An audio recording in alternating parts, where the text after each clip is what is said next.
जय श्री कृष्ण। जय श्री कृष्ण। राजा परीक्षित जी श्री सुखदेव जी से पूछे कि भगवान नारायण ने ये मत्स्य अवतार क्यों धारण किया? ये मत्स्य का जो योनि है वो तमोगुण से परिपूर्ण है और लोग इसको निम्न कोटि का कहते हैं। फिर भी भगवान ने मत्स्य का रूप धारण किया। इसको सुनने की मेरी बहुत इच्छा है और इसको हमें विस्तार से सुनाइए। तो सुखदेव जी ये मत्स्य अवतार की कथा कहने लगे। बताए कि जब पिछले कल्प का अंत होना था तो उस समय ब्रह्मा जी को बहुत नींद आ रही थी और नींद आ रही थी तो वो उनके मुख से जो है वेद निकल गया। अब उस वेद को ये दैत्यराज थे हैग्रीव, तो उन्होंने अपने योग शक्ति से उसको चुरा लिया। अब भगवान ये सब समझ रहे थे तो अब हैग्रीव के पास से वेद और श्रुतियों को लाना एक बहुत बड़ा पुनीत कर्तव्य था। इसलिए भगवान जो है ये मत्स्य अवतार का रूप धारण किए। अब बताते हैं कि उस समय एक सत्यव्रत नाम के बहुत अच्छे राजर्षि थे जिनकी धर्म में बहुत रुचि थी, भगवान के बहुत प्यारे भक्त थे और वो केवल जल पी करके तपस्या कर रहे थे। तो एक दिन जब वो अपने आश्रम से चल करके कृतमाला नदी के तट पर गए और वहां नदी के जल से ही तर्पण कर रहे थे, तभी क्या देखते हैं कि उनके हाथ में अंजलि में जो है एक छोटी सी मछली आ गई। कहां से आ गई है? तो फिर जो है राजा सत्यव्रत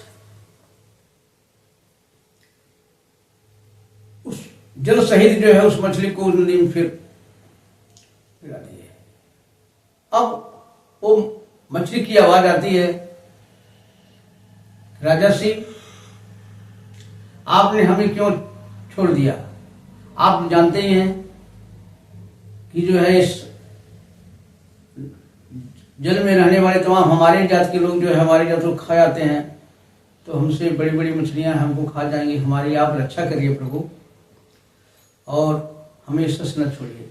तो यह सुन करके सत्यव्रत जी को बहुत दया आ गया और पुनः जो है वो मछली वही थी ही, उसको उठाए और अपने कमंडलों में रख लिए। अब अपने आश्रम पर लेकर के आए तो वो रात भर में ही जो है वो मछली पूरे कमंडली के आकार की हो गई। अब फिर उस मछली की आवाज ने कहा, राजन ये कमंडलों में मैं सुखपूर्वक नहीं रह सकती हूँ, ये पूरा मेरा शरीर इसमें जो है भर गया है, इसलिए हमें किसी दूसरे बड़े पात्र में रखिए। तो जब उसने ऐसा कहा तब सत्यव्रत जी एक मटका लाए और मटके में जो है रख दिए। अब देखिए 2 घड़ी में ही जो है वो पूरा 3 हाथ की बढ़ गई। फिर मटके का भी पूरा आकार उसने घेर लिया। तो फिर वही मछली कहती है, राजन मैं इसमें सुखपूर्वक नहीं रख पाती हूं, जो है हमारे लिए कोई दूसरा व्यवस्था करिए। तब क्या करें, वो वहां से निकाल गए मटका में से। अब ले आ करके एक वो सरोवर में छोड़ डाले।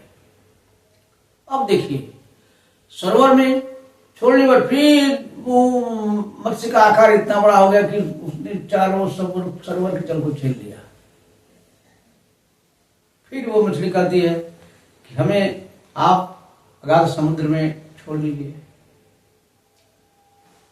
तो जैसे तैसे भी अब उसने बड़े मत्स्य को करके ला करके सत्यव्रत जी समुद्र में छोड़े।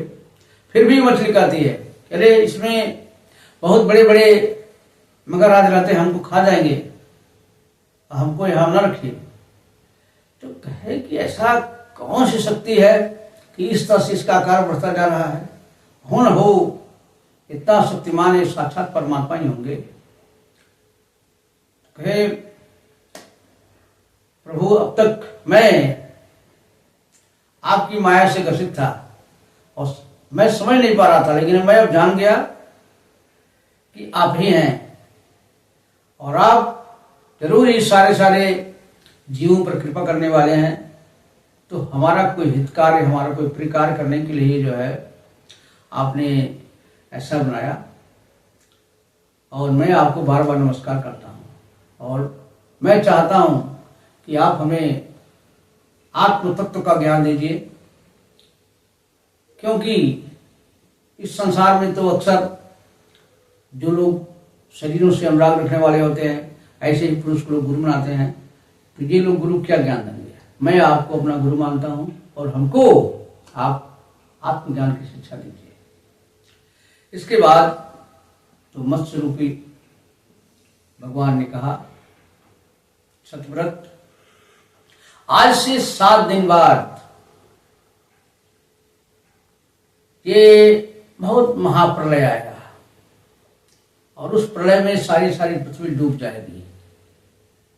तो तुमको ये कहना है कि मेरी प्रेरणा से 7वें दिन एक बहुत बड़ी नौका आएगी। अब उस नौका पर आप जितने सारे धान्य और अनाज के बीज, फल के बीज जितने सारे होते हैं उनको रख लेना, सप्तर्षियों को भी जो है बिठा लेना और सभी प्राणियों के सूक्ष्म शरीरों को भी जो है आप पर रख लेना। और मैं इसी रूप में पुनः आऊंगा और बासुकी नाग को रस्सी बना करके मेरी जो बड़ी सिंह है उसमें बांध देना और आप पूरे प्रलय का परिभ्रमण करना, देखना। और उस समय जब प्रश्न करोगे हमसे तो मैं तुमको ये आत्म तत्व का ज्ञान मैं तो आपको दूंगा। ऐसा कह करके भगवान वहां से अंतर्ध्यान हो गए। अब यहाँ आए सत्यव्रत और पूर्व की ओर गुस्सा बिछा करके वही वक्त का इंतजार करने लगे। और इन दिनों में उन्होंने जो भी उपलब्ध था ये सारे तरह की जो है बीजों को इकट्ठा किया, सब तरफियों को बिता दिया।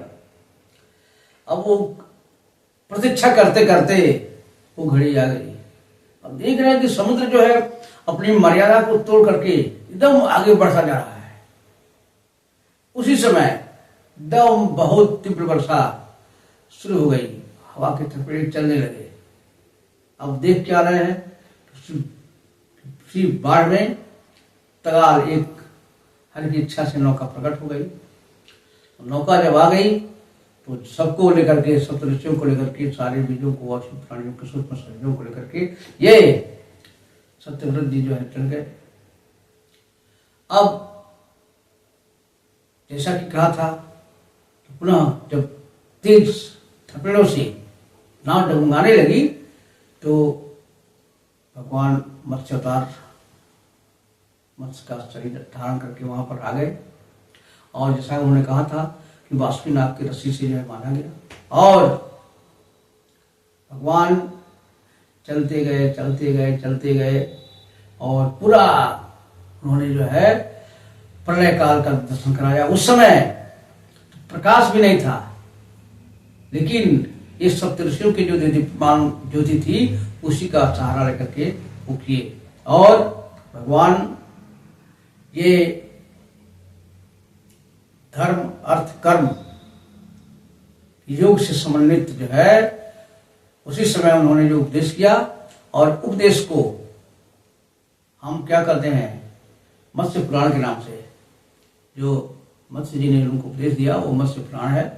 और ये यही सत्यव्रत अगले कल्प में जो है वैवस्वत के पुत्र हुए और श्राद्धदेव के नाम से प्रकट हुए।